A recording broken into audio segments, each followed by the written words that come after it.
Do you say such things to your friends? I can reply in English. One or two sentences are okay, but whenever it comes for describing anything, any situation, I get stuck. If your answer is yes, watch this video.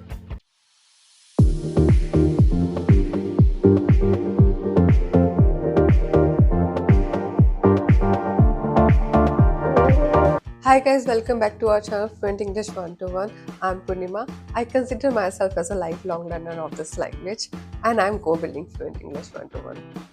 So do you feel difficulty to describe things, situation, person or some process? You get stuck and you feel nervousness and you are not clear with your thoughts. Just keep thinking that what am I going to say, how I am going to describe. I'm surely going to get stuck somewhere. Even if you try, you just repeat certain words or certain phrases and you repeat again and again and there is no variety in your description. And in such situation, you do not even try to describe things. You will say one or two sentences and then you will quit. If you're doing these things and you're just thinking that because of lack of vocabulary or you do not know more describing words, adjective, adverbs, because of that it is happening. Let me tell you that there are things, there are strategies, there are ways you should know, and once you will practice those things, I'm sure you will not get stuck. So generally what can we do? We should start with the observational skills. We should go for detail. We should have an eye for detail.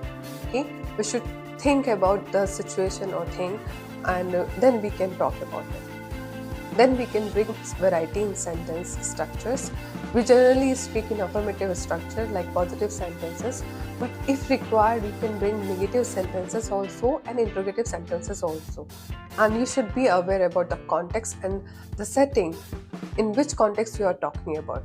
If you will practice this, it's going to help you. And you must learn certain descriptive words. You must have little information about the describing words also. Okay, and you have to be practicing these things before some situation comes in front of you. You should be practicing at your own. Summarizing these general steps, very first is you need to develop eye for detail or your observational skills. Very first thing is that. And then you should start with a proper introduction and then let it flow. Let's just talk about it a little further. You can break it down into small information and you can use comparison and you can build a story around it, and then you can be specific and then you have to conclude it with proper note.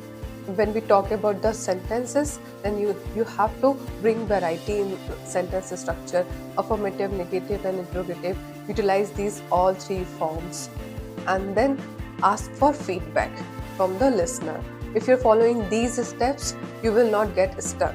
At least you will be able to speak more than one or two sentences when it comes for describing anything or situations. Now we will see these things with further details. When we describe something, it could be a person or it could be some living, non-living thing, or it could be a situation, or it could be a process or method or action. Okay, so we can divide these things into 4 groups and we can see specifically what we can talk about under these 4 categories. When you talk about any person, you can start with me and then you can talk about the physical attributes like height, hair, and you can talk about physical attributes like describing person's appearance such as height, build-up, hair color, eyes, and their clothing style, and personality traits like if they are friendly, shy, outgoing or confident, their achievements, their behavior and the way they behave with others, like their occupation, hobbies, interest. These things you can talk about when you're talking about a person. Okay, and you can include your relationship also, your experiences also. You can build a story around your description. See the example of describing a person and see the kind of sentences and the way I have started with the introduction and all. Okay, Rohan is a tall man with a friendly smile. He has dark hair and he dresses neatly. Till now I have spoken only affirmative sentences. I started with an introduction and now see further. Doesn't he seem confident when he talks? He is not from the city. He has moved recently. I have seen working him really hard. as we were colleagues for 2 years.